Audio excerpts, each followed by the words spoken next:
short recall of the previous lecture. We started from analog power amplifiers, class A and class B amplifiers, to start thinking about the efficiency issues that these basic analog circuits that we study can have. We also try to understand the issues that these kind of circuits pose on the characteristics of the power devices. Current, voltage, and power that these devices need to handle in order to survive these stressful conditions. Class A provided a 25% efficiency, very, very low, with up to 50% of the power that can be dissipated on the power device. On the other end, for a class B amplifier, the efficiency is rising, actually, 78.5%, much better, but not even close to a good performance for a modern power supply. And with reference to the power dissipation of the device, we are about 40% of the total power. This is also very large.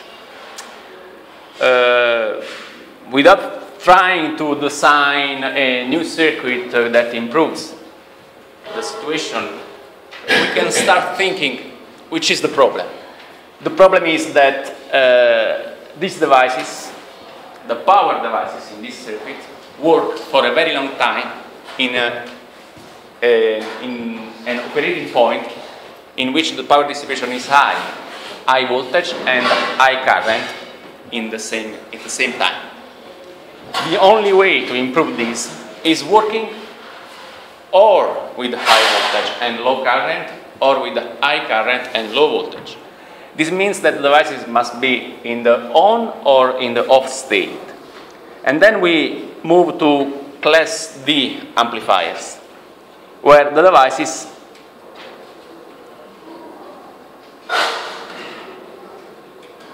work either in the on state or in the off state. In this way, the efficiency can be much better. Trying to solve the same problem that we had before, that is amplifying a sinusoidal waveform.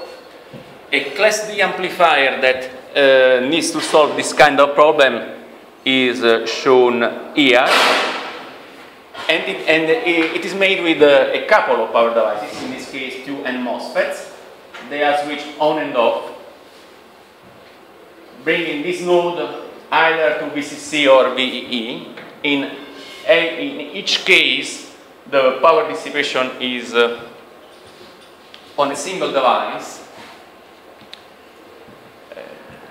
If this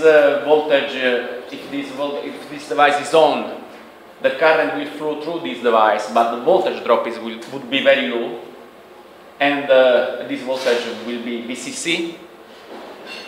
On the other hand, this device will be off with a negligible current flowing through it. As a consequence, the power dissipation here is zero, the power dissipation here is very low. On the other hand, if this is on and this is off, the situation is symmetrical, and also in this case, the power dissipation is small. The drawback is that I don't have the signal transferred here. I have a number of pulses here. Pulses that go from VCC to VEE. And where is the information? It seems that we lost a part of the information. In order to recover the information, we need to filter out the harmonics from these pulses. And we can use, in this case, an LC filter or another kind of filter. Circuit simulation showed that this kind of arrangement works quite well. We were able to simulate the circuit and to get the input signal amplified and reported on this output load. in this case, the LC tank that we see here is seen like a filter. It looks like a signal processing unit. We need to filter out the harmonics. This is one way to see the things, and this is probably a good way. But in the future, we will see a number of this LC tank. And this, in that case, it would be better not to think of this circuit like a filter. It would be better to think of this circuit like an energy storage circuit. There will be energy stored in the inductor in the form of current, and there will be energy stored in the capacitor in the form of voltage. Then there will be energy stored here that will be needed by the load, and in this way the load will have a constant flow of energy and will have a constant power, even if on this side of the circuit there will be current voltages switching from high to low value, and there will be this continuous flow of energy.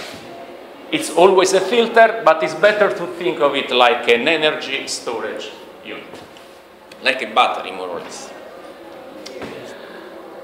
We also discussed the issues of power dissipation in the power devices, and we're starting saying that yes, it is true that there is very little power dissipation when the device is on, because the voltage is low and the current is high, and there is almost nil power dissipation when the device is off, due to the fact that the voltage is zero, the current is zero, even if the voltage is very high. But still we have to take into account the fact that there is a transition between the on state and the off state, and vice versa between the off state and the on state. During this transition, during the switching of the circuit, there will be an additional power dissipation. We know all this stuff, we heard about this during the digital electronic course. This is similar, and this is a dynamic power dissipation that is dissipated on the device due to the fact that even for a short period of time we have high current and a high voltage. So we need to take care of all of this.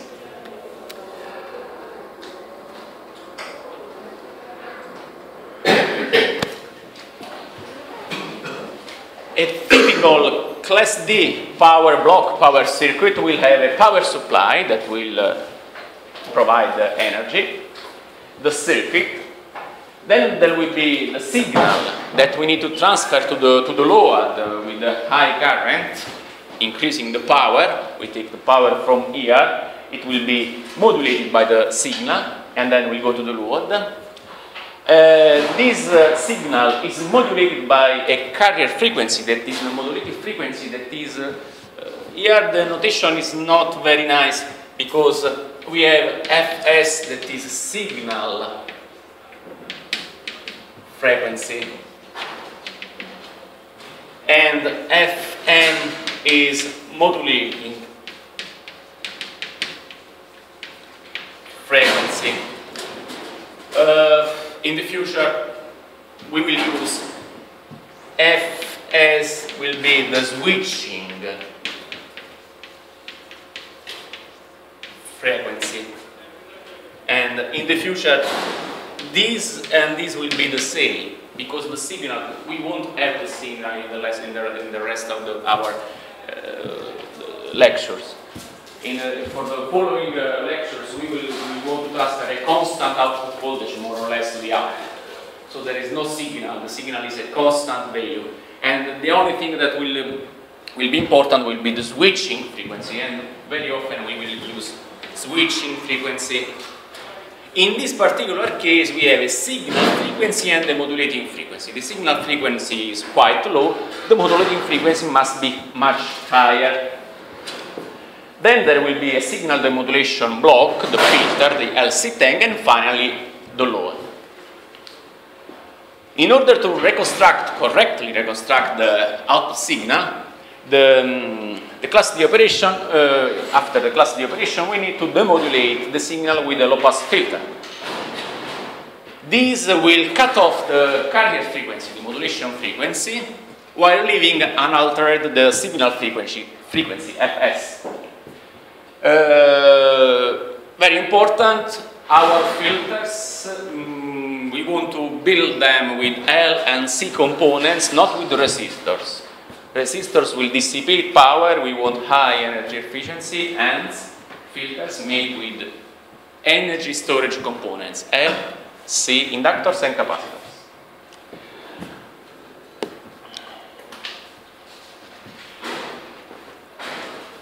Now we want to calculate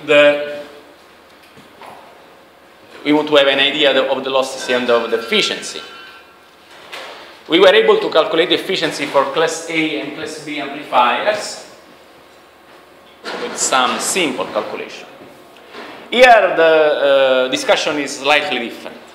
First of all, we can assume that L and C components of the filters are lossless. There is no loss in the capacitor and in the inductor. This is, let's say, a reasonable assumption, but not true at all. At least the inductor will have some series resistance, for example. They have some non-linearity, frequency-dependent losses. And also the capacitor, for example, can have a series and parasitic resistance that will dissipate power. This means that in real application, when you want to be precise, you need to take into account L and C losses. In this simplified calculation, we assume that L and C components are lossless.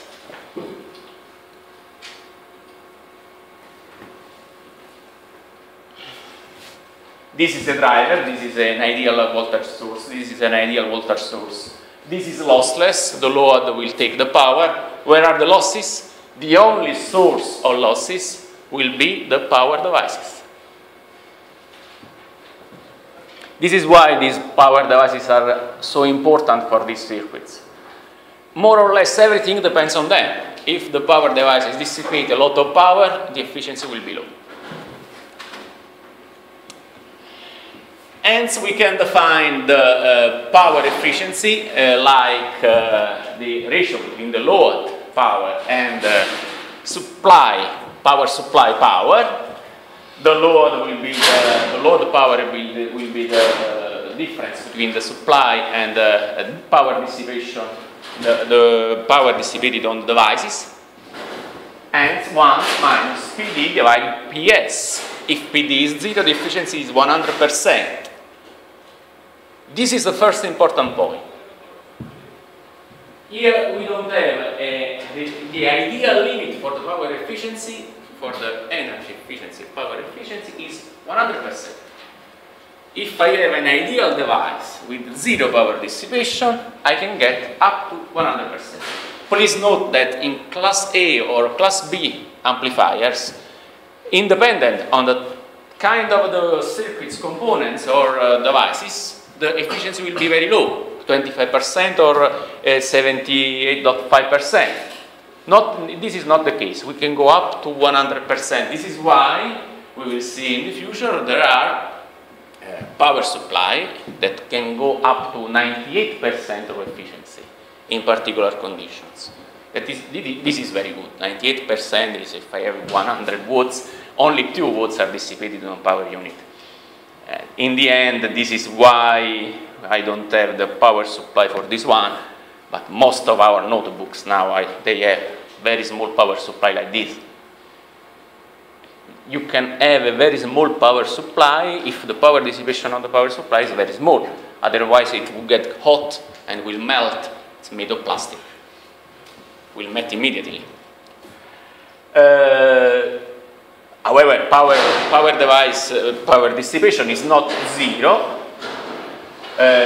We can define for every device the static power dissipation that will be the on-state current, load current, multiplied by the minimum voltage drop when the device is on. In the future, we will call this one on-state voltage drop, multiplied by the ratio of the period of the modulating frequency, the ratio between the on time and the period of the modulating frequency, because the device is not always on, will be part of the time on and part of the time off. And the dynamic switching power dissipation, that is 1 over T, the integral during the switching times, delta T1 and delta T2, of the current multiplied by the voltage. This will be the equation that we will use to calculate the efficiency of the power circuits, switching power circuits. How to choose the LC tank? In this case, the tank must be a filter, is filtering out some components. Obviously, I want to have the filter frequency, F with the capital F, much smaller than the modulation frequency, because I want to filter out the modulation frequency. On the other hand, I want the signal frequency much smaller than the cutoff frequency of the filter, otherwise my information will be attenuated.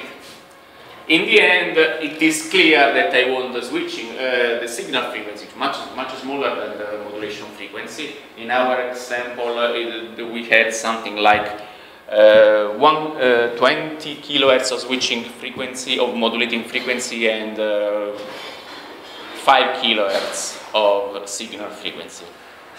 A ratio of about 10, I think. I don't remember exactly.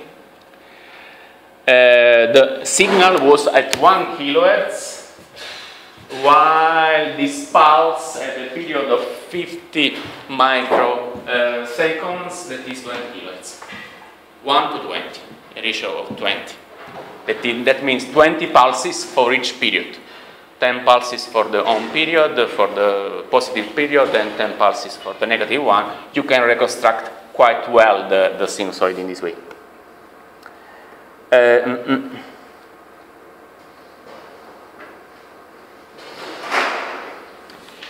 This is an example of the frequency response of the filter. This is a 2-pulse filter. Hence, this cutoff region will be 40 decibel by decade.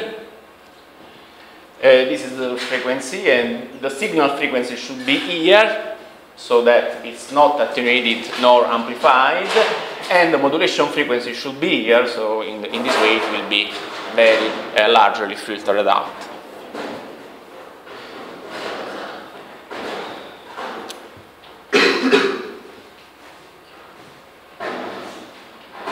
This is another example of Class D amplifier. The main difference here is that here I have a complementary circuit.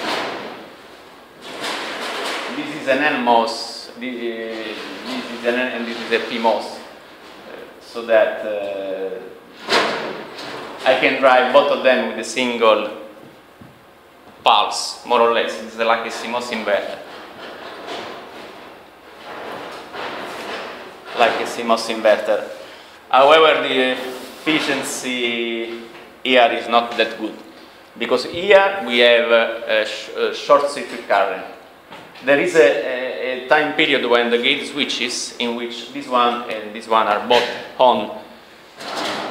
This means that this simple circuit will show you how the Class D amplifier works, but if you try to measure the efficiency, it will be very low, very, very low, even worse than Class A amplifiers.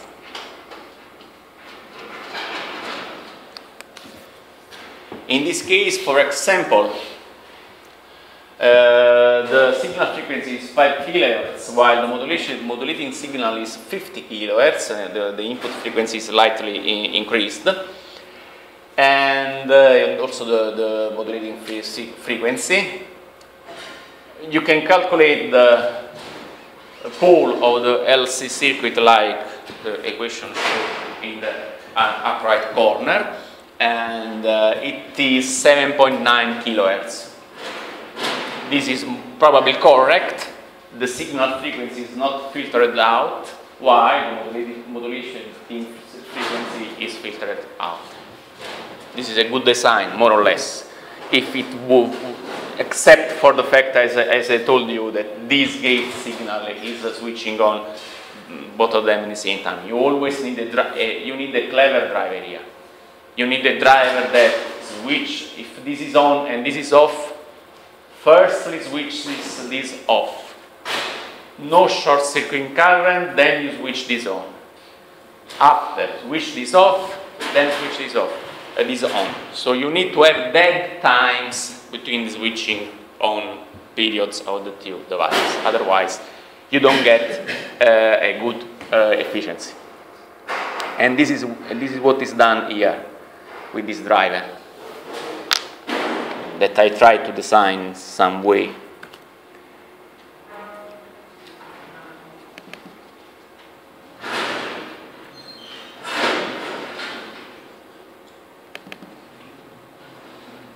This is the way I designed the amplifiers, the driver. Yeah. There are two input signals, two comparators, and there are also some, this resistor and this resistor needs this capacitor. These are needed to try to introduce some delays, control delays between the two outputs, this one and this one.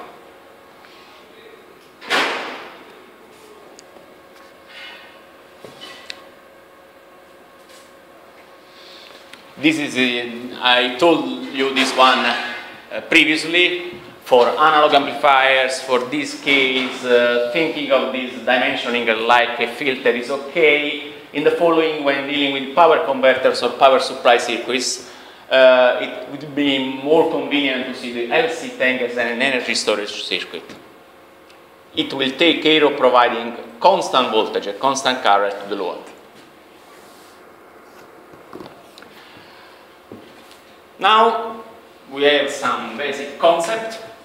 We will study in the future some power circuits. Not all of them. This is a kind of mixed lecture with power devices and power circuits. But we will try to see the basic topologies of power circuits. They need to be classified. It's good to classify them in some way. There will be DC-DC converters that will control the DC current voltage on the load. In general, they will have a DC power supply, unregulated DC power supply, and need to generate a regulated, a controlled DC power supply. This voltage can be lower or higher than this one. There is not a fixed relation. On the other hand, we have DC to AC converters. These are named inverters. They are very important, for example, now there is a lot of talking about inverters for photovoltaic systems. The photovoltaic panel will provide you more or less a DC voltage, variable, but DC voltage you want to have a sinusoidal output to drive the 50 Hertz standard supply that we have. In this case, you need an inverter. You will have an unregulated DC power supply. This converter, this inverter, will provide on the other end a sinusoidal regulated AC voltage. And finally, we can have AC to AC converters that have a sinusoidal input and will generate a sinusoidal output. There are various applications for this.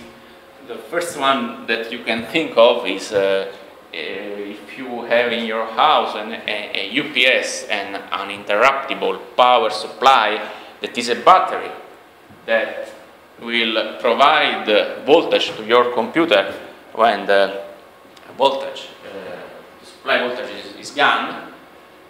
These are usually batteries, okay, but some of them will also actually take the sinusoidal input and generate on the other end another sinusoidal output that is controlled and is, doesn't have all the issues that the conventional voltage can have. There you can have a missing a spike, a variation of the voltage, a missing period, these kind of problems.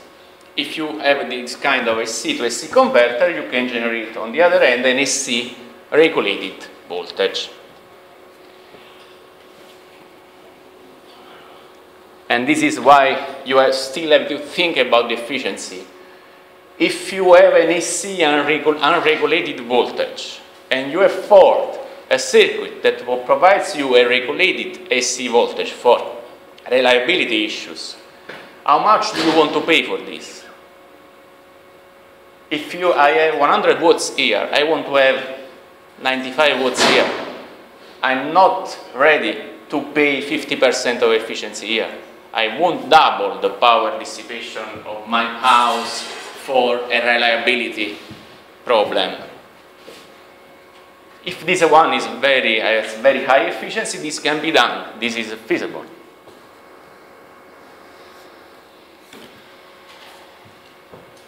We can also think of other circuits that have an AC input and a DC output. These are usually named rectifiers that generate an usually unregulated DC power from an AC input voltage. We studied most of these during previous lectures. We will see them again in a very fast way. These circuits are usually made of transformers that will decouple your circuit from the power supply, high voltage, medium voltage, high power supply, and they usually use diodes to rectify the voltage. This will provide you exactly the unregulated DC input power that is assumed to be for most power circuits that are presented above. When I say DC unregulated, most of the time there is a rectifier before this one that from the IC line generates an unregulated DC.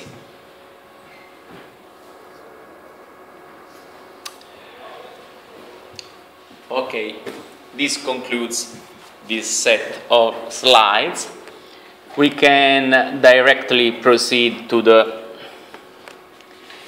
I would like to understand why this is still thinking and there is a problem with the mouse. Okay, we can directly proceed, we still have time, to the next set of lectures. I sent you an email yesterday, let's say yesterday, this night, and I try to tell you when a new set of slides is available on the website.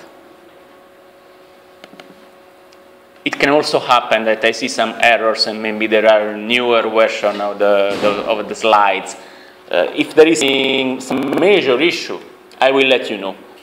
Like, please download again the set of slides that number, because there was a big error on that. Other times, if there are minor mistakes, maybe I don't tell you that there is a new version. But this is not a problem.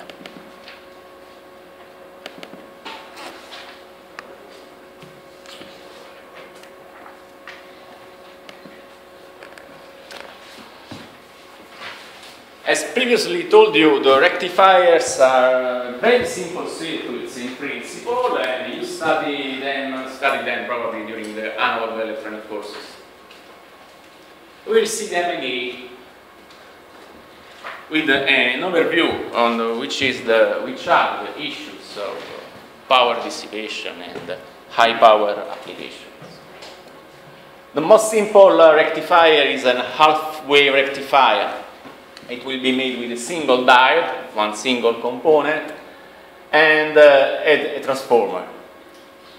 The transformer will be used to decouple the load from the mains. This is usually required from safety regulations. You don't want that if something goes wrong here, you don't want to get a direct connection between the user and the mains, because this is dangerous. So the decoupling is needed from safety issues. And also the transformer can provide you a first voltage modification. You can reduce the voltage from the mains to this output if you need. In this circuit you can pass through the lower, either the positive or the negative wave of the input, sinusoidal input. Hence, we can say that the input voltage is not adequately exploited because we miss one pulse.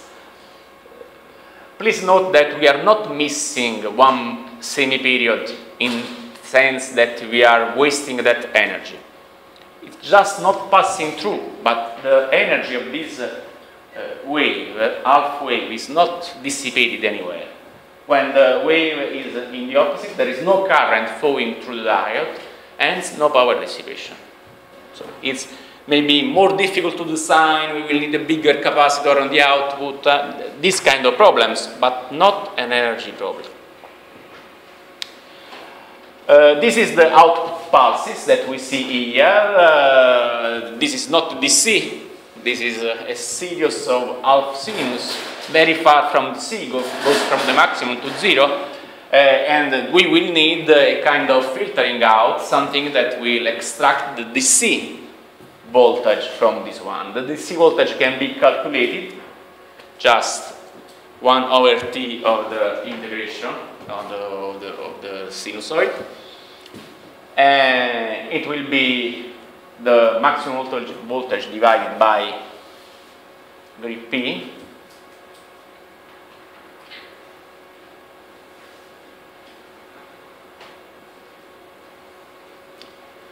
We can also analyze and take into account the maximum voltage that this diode needs to sustain. The maximum current is the load current in this case. The maximum voltage is actually the maximum voltage here.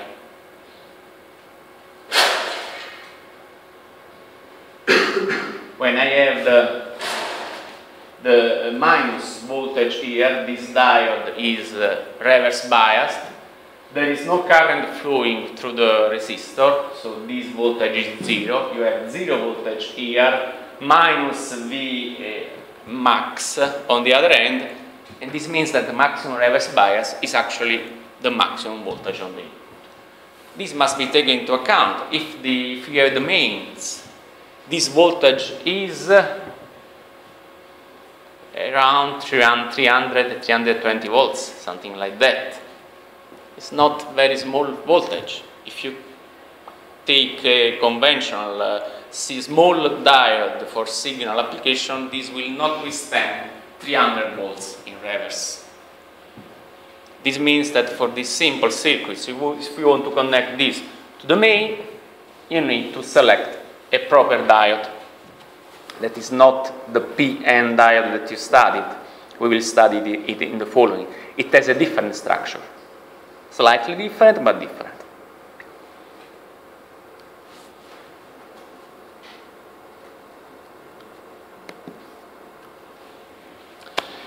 Another option is using a full wave rectifier. This can be done with a center tap transformer. The difference here is that this transformer will provide 2 voltages here, and with 2 diodes, we have an additional diode here. We provide both waves to the output, so we have doubled the output DC voltage.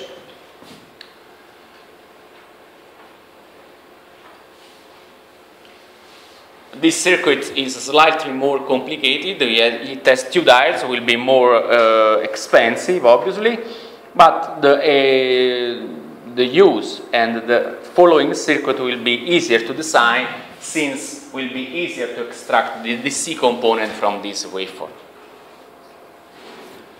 The output voltage will be twice, obviously, and the maximum reverse voltage that will be sustained by each diode now is worse, because it will be twice the maximum input. This can be easily calculated, because every time for each half period of the waveform, there will be one diode that is short-circuited because it's on, so this voltage will be 0. On the other hand, this diode, for example, will sustain twice the input voltage in reverse condition. And the same for the other diode. So better output waveform, maybe easier storage, energy storage to be designed, but I have to pay with 2 diodes, a slightly more complicated transformer, and the diodes will be probably more expensive since they have to sustain double the input voltage. If it was 300, now we are yet to 600 something. And you need to allow some margin. You don't want them to be destroyed for a couple of volts. And this means that easily you can need 700 volts for the diode.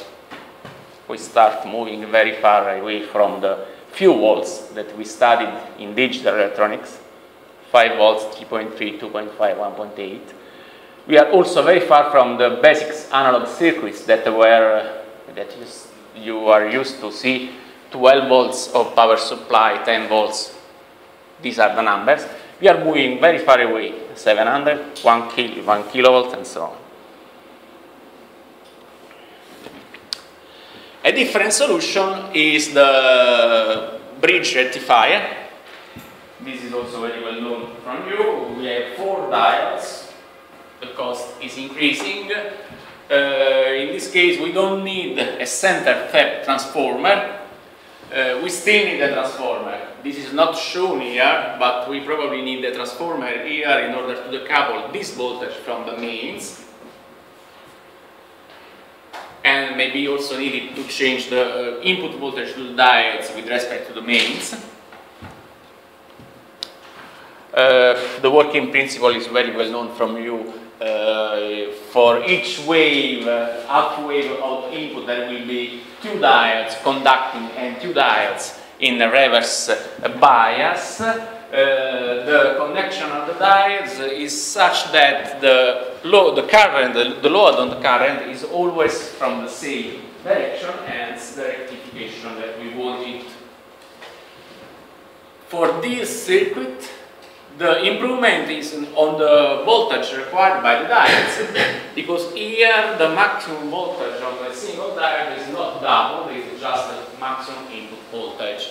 Also in this case you can easily calculate this one, since for example here this diode will be reverse biased here, but this is on. This means that this is a short circuit and this is a short circuit, hence this voltage will be applied directly here.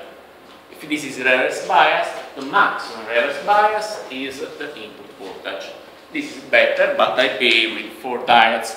It must be said the diodes are very cheap, especially bridge rectifiers are sold in a huge volume. They are very well established technology, so they are usually quite cheap, but this still needs to be taken into account.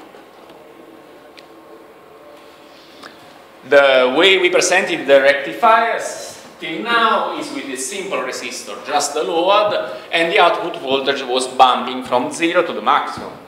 We don't want this, we want an unregulated OK, but DC voltage, and we need to filter out these DC components, these harmonics, and we want only the DC components. We saw the LC tank. Another way is just using a capacitor. The capacitor, sometimes indicated as a peak detector, will charge as a function of the input voltage and will keep the voltage in principle. There is nothing that discharges the capacitor. If I remove the load here, the current can go only in this direction. This means that this capacitor is charged and never discharged. The only thing that can discharge the capacitor is the load. Look at that load, we see 1 ohm. Very small loads if they are resisting because the current is high.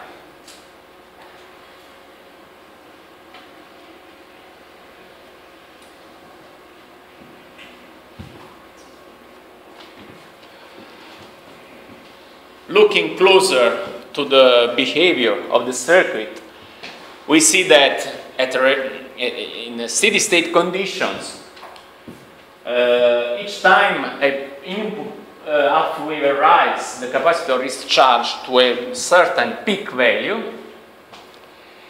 When the voltage decreases, the capacitor remains alone to provide current to the load, and this means that the capacitor will discharge with an exponential waveform up, in principle, up to 0, till the next pulse, and the capacitor will be charged again.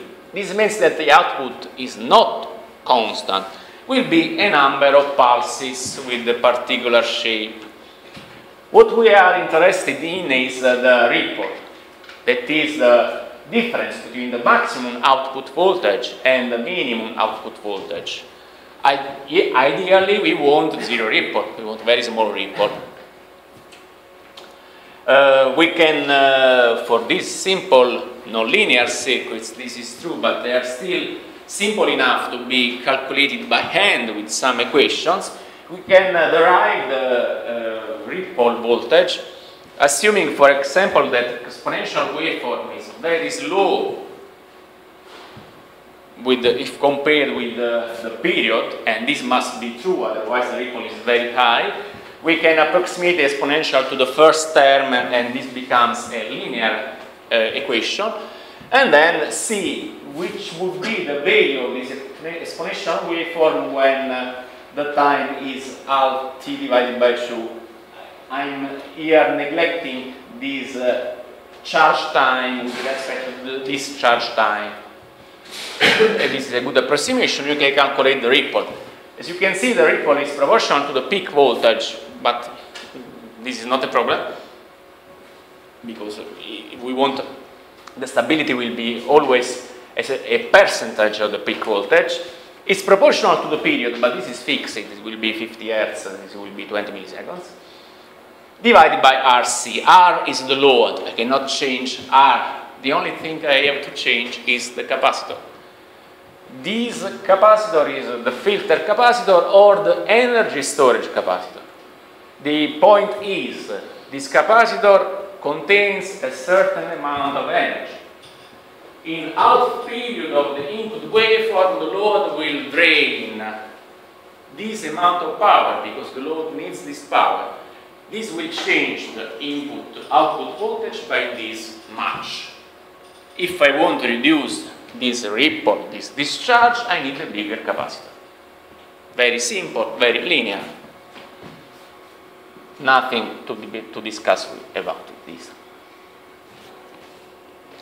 The capacitor is not that easy to, it's not that cheap to buy, especially if you want, because you are used to capacitors. They can also be quite high in their capacitance.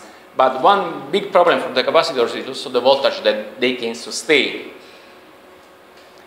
If you want a capacitor able to sustain 300 volts, and this will be expensive, and it will also be big for certain applications. This means that you need to save on the capacitor. For very small voltages, you can also have 1 farad capacitor. You can buy 1 farad capacitor. You studied in the basic physics lectures that the capacitance are in the order of nanofarads, picofarads. But you can actually buy 1 farad capacitor, but the voltage is 1 volt. 1.5 volt, this is the maximum. If you want a 300 volt capacitor, it starts to be bigger, it starts to be more expensive. The conduction interval, we made some, oh, this is a mistake, I forgot to remove this one.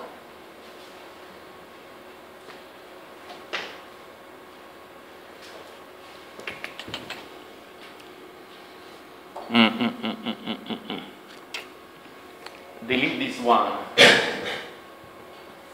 And this equation, if you have that on your slides.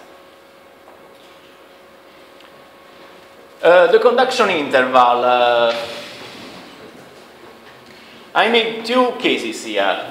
The first one for medium-high voltage. Imagine that the output voltage is quite high, much larger than the diode. We need to calculate this conduction interval here, and the point is the output voltage is going to discharge. At a certain point, the cosine waveform of the input, that will be the peak voltage multiplied by the cosine of omega del t, will reach the peak voltage minus the ripple. At this point, the circuit is going to charge the capacitor. This equation is not easy to solve, but since delta t is very small, we can use the Taylor expansion for the cosine waveform, that is this one, replacing here and obtaining this equation that is much simpler. In this case, if you have a 5%, the ripple is 5% of the peak voltage, the conduction time is more or less 5% of the period. That is small, and this will support our previous equation where we were neglecting the charge time with respect to the discharge time. There are, however, problems, and this equation is not always correct. There are some nonlinearities that are not considered here, and usually we have something like this. This one is an error. When the voltage, the output voltage is very low on the other end, the equation can be slightly modified, because now the voltage drop on the diode cannot be neglected on the output voltage. Another point that has not been said before is this one. The output voltage here depends on the input voltage, but in every case I have one diode conducting and another diode conducting. This means that I lose twice the voltage drop on the diode. If the output voltage is 300 volt, this 1 volt, couple of volts on the output is negligible. But if the output is 10 volt, 20 volts, this cannot be neglected. And if I have the condition, a low voltage condition,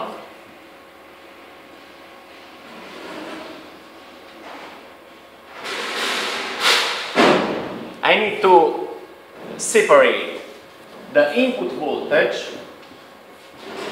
that is the bus voltage, that is sinusoidal, and I have to say that this will start conducting, the circuit will start charging the capacitor every time this bus voltage, that is not the peak voltage on the output, will be larger than the peak voltage minus the voltage ripple. And here the peak voltage will be the bus voltage minus twice the voltage drop on the diode. Again, I can approximate the cosine waveform with the parabolic waveform, and I obtain this equation here. Now, if the ripple is negligible with respect to the diode, the voltage drop, now we get this for the conduction interval. This will be the minimum amount. This just to show that every time we write down an equation, we need to be very aware of the approximation that we need in that equation. In the previous equation, we were neglecting the voltage drop on the diode with respect to the output voltage. Here, this is valid if the ripple voltage is negligible with respect to the voltage drop of the diodes.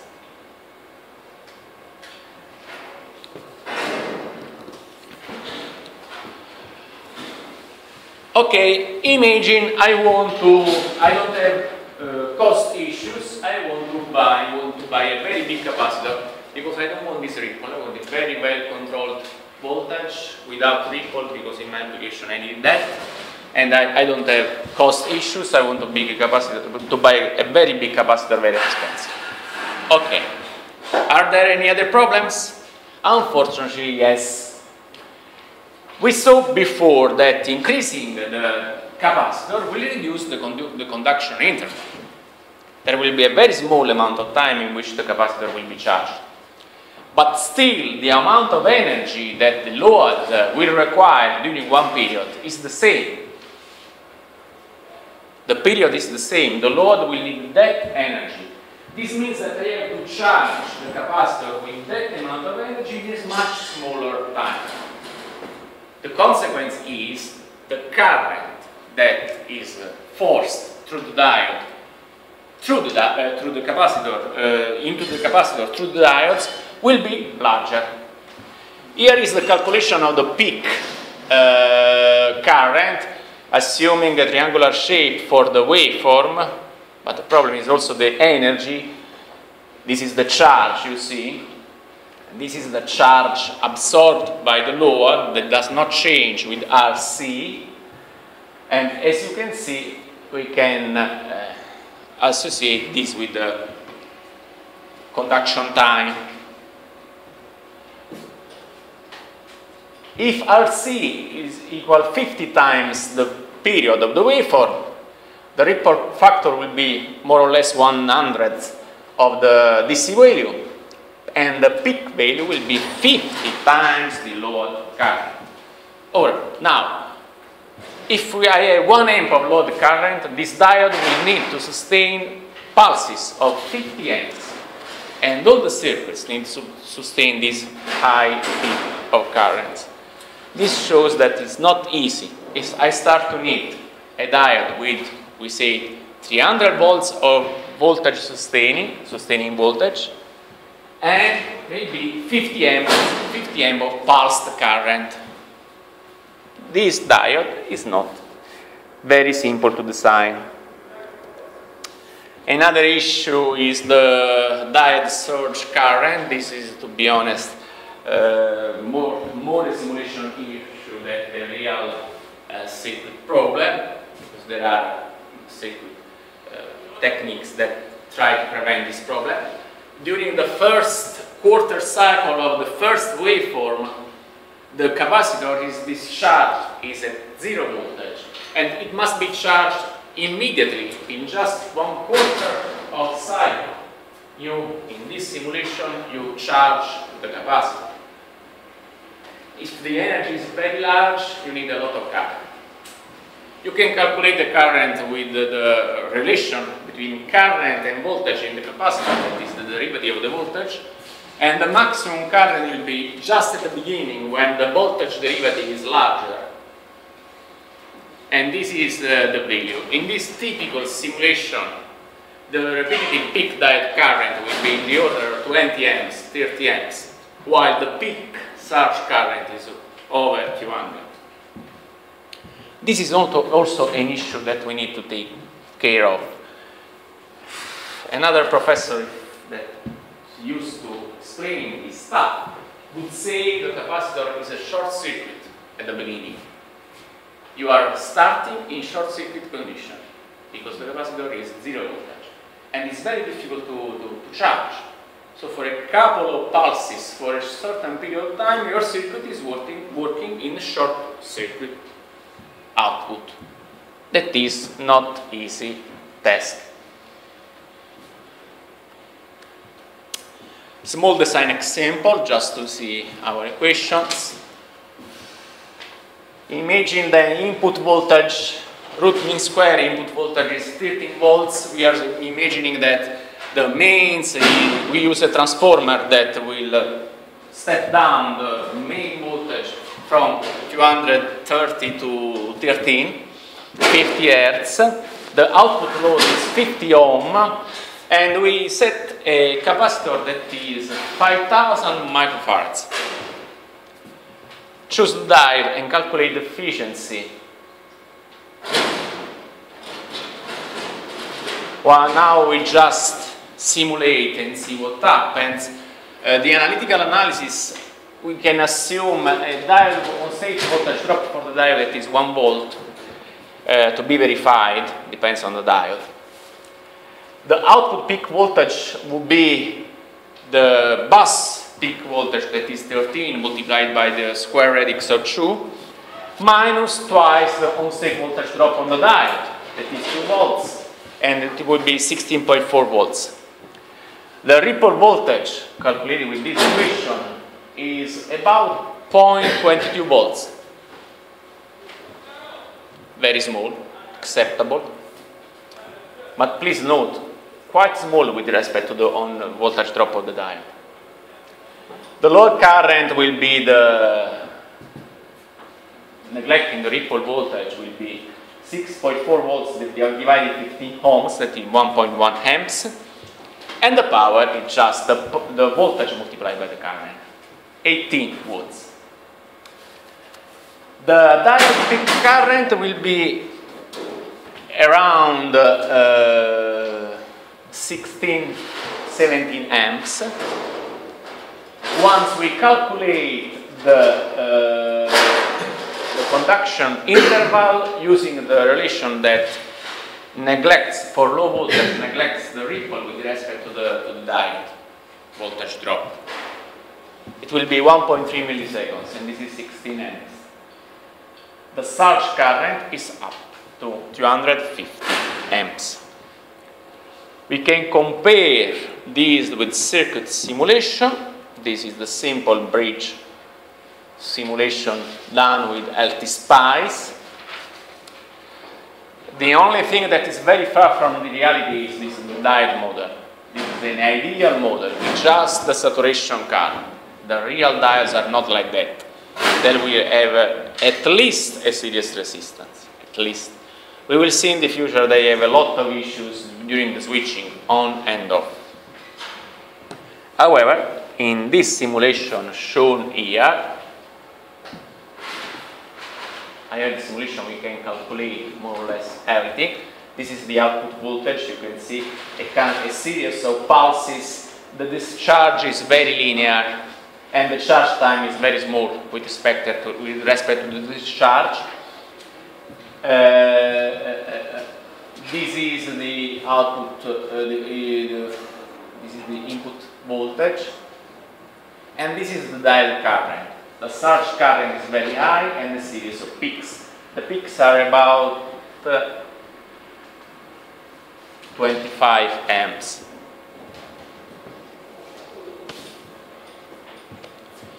These are the results of the simulation.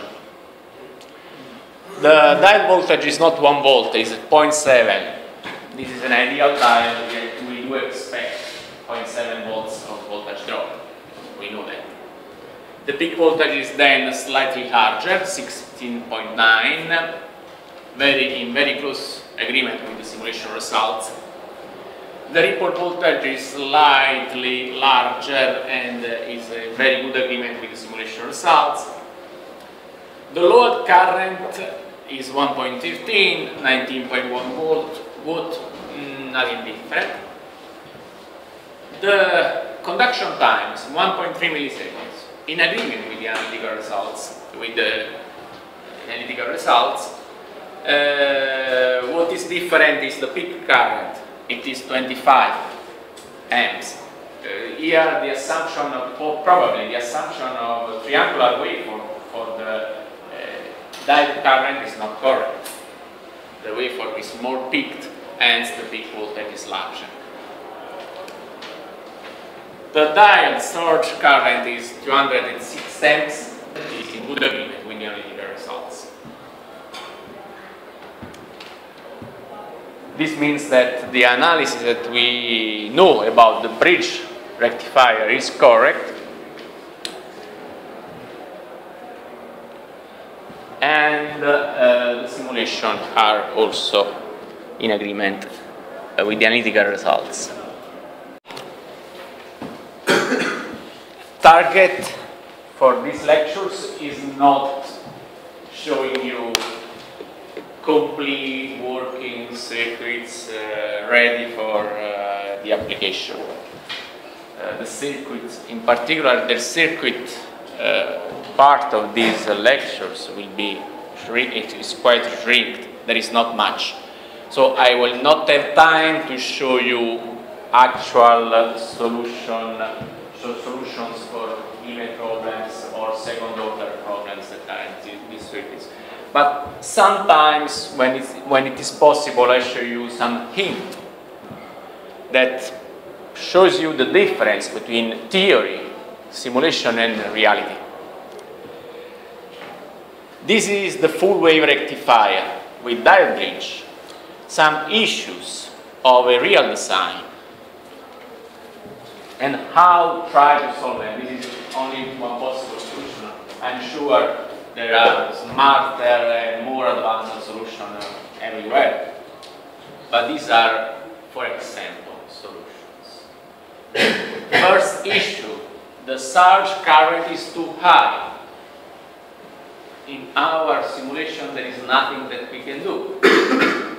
Or better, if you simulate with a real diode with a lot of resistance in series, you will see that you are not able to charge the capacitor in one single pulse, and you have a lot of big pulses that will charge the capacitor, but this is probably not the best way to do it, because it means to force the diode for many times in a very high current regime where the voltage drop of the diode is large. And this is not simple for the device. You don't want the device to be destroyed. These are very simple circuits with a very limited number of components, but the malfunction of one single device, one single component will destroy everything. And this is also the power supply. It's very annoying if the power supply doesn't work. For example, in the circuits, maybe that I have an issue with the driver, maybe that the USB plug is faulty. There can be issues, but if I don't have the power, it's gone. Now I have the surge current that is too high. For example, you can use a resettable fuse. Never heard about this before. That is actually a PTC, a positive temperature coefficient resistor, resettable. We are talking about a particular device built and sold just for this application. There are people that build and sell devices, positive temperature coefficient resistor, that for this range of current they are just fit for the application. They are such that when the current is small, they are a small resistor in series that do not provide any resistance to the current flow. But when the current is high, it disconnects in a certain way. The resistor, the resistor becomes hot, will increase its temperature. The resistor will increase, the resistance will increase, and this basically disconnects the load from the input. This is a resettable fuse. It means that after a certain time, it will cool down, will go back to ambient temperature, and will be again a small resistor that will provide no problems with the normal operation. Hence here, for example, this is the diode bridge. Here I have a small capacitor, a small one, not the big one that is providing energy to the output, and this resettable fuse in the middle.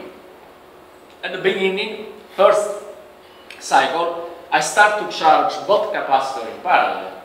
The current increases, a lot of current, the fuse warms up and disconnects this capacitor from the input. This will limit the current because I only need to charge this small capacitor. What happens after?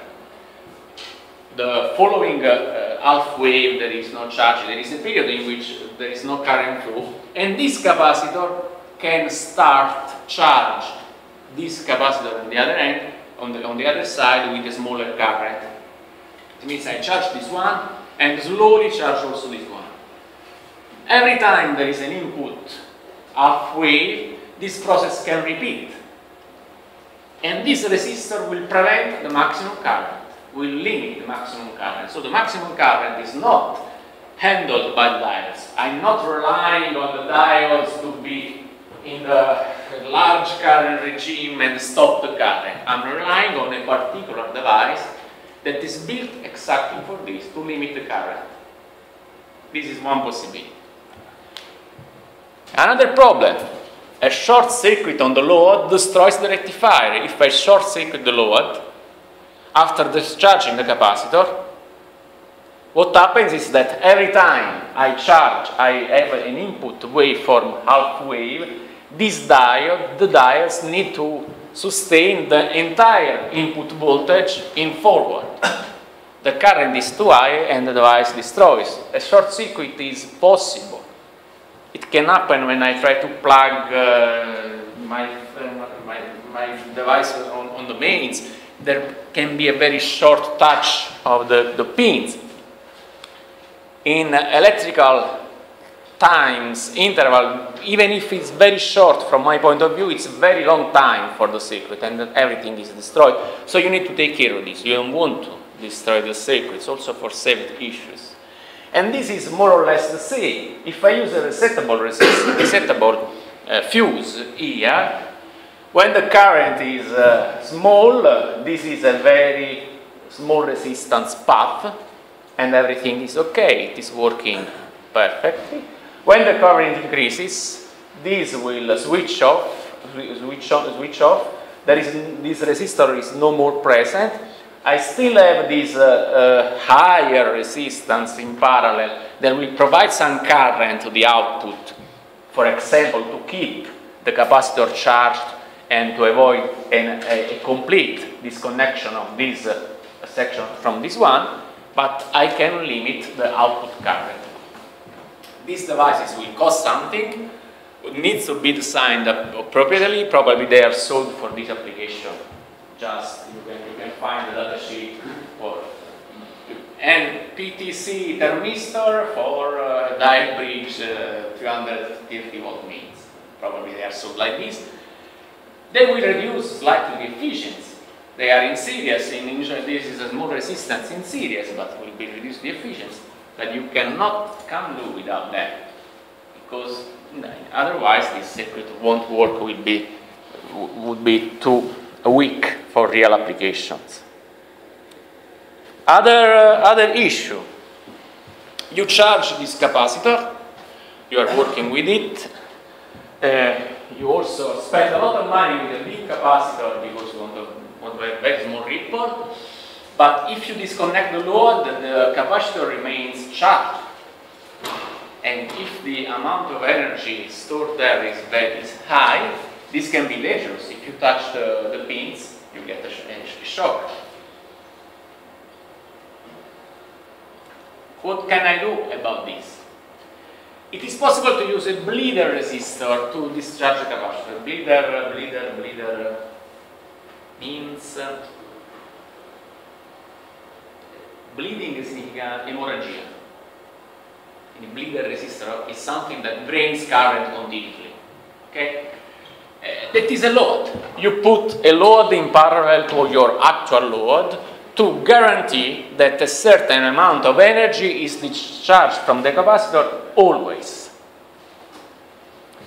When you disconnect the load, this bleeder capacitor will discharge your capacitor and everything will be safe.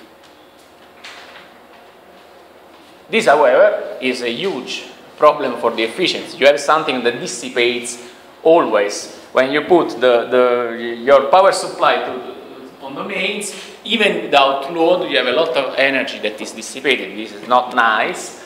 You can use some kind of bleeder that can be disconnected during normal operation. This is named an active bleeder with some transistor. This will sense the output current. When the output current is large, so the load is connected, this will disconnect the bleeder resistor. Very good. This will save the efficiency while keeping the safety of the circuit. But what happens if the active bleeder fails, then if you use an active bleeder, it's still needed a normal bleeder on the output, maybe with much larger resistance, so it will work just in very, very dramatic cases and will have low power dissipation, but you still need, probably you still need a not active bleeder, just to show some of the issues. And this may be a bit strange or for very strange applications. But if you try to stabilize the output voltage with a diode bridge, and you are very keen to keep this voltage constant, you will notice that the ripple will increase with the load. The ripple is a function of R and C. If the load increases, here we have a nomenclature issue.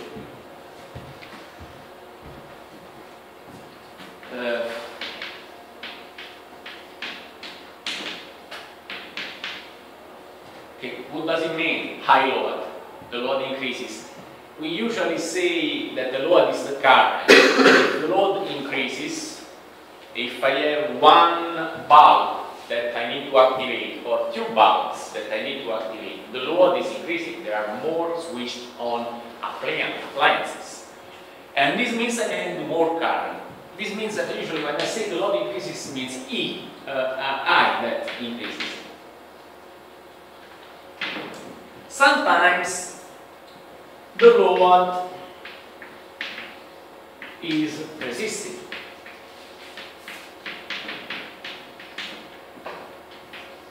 And sometimes I can fail and say that the load increasing means that the R increases. But these are two opposite things. If R increases, the load is actually decreasing because the load will require less current. Just to put things clear as much as possible. However, if the load increases, the ripple will increase. The load increases, then R will decrease in the equation. The ripple will be bigger, and the average voltage of the output will be smaller. If you have huge variation of the load, and you want to keep the output voltage constant, maybe this is not a conventional application, you still need a bleeder resistor that will guarantee a certain load, fixed load, with the variation of the voltage. In this way, you stabilize the output voltage. These are the issues of some of the possible issues of a real design. And it will depend on the application, on the problem, on the target, the effort you have to put in designing these circuits. And always the hint is understanding which are the approximation that you can afford in your particular case. It depends on the input voltage, it will depend on the load, it will depend on the switching frequency, and so on.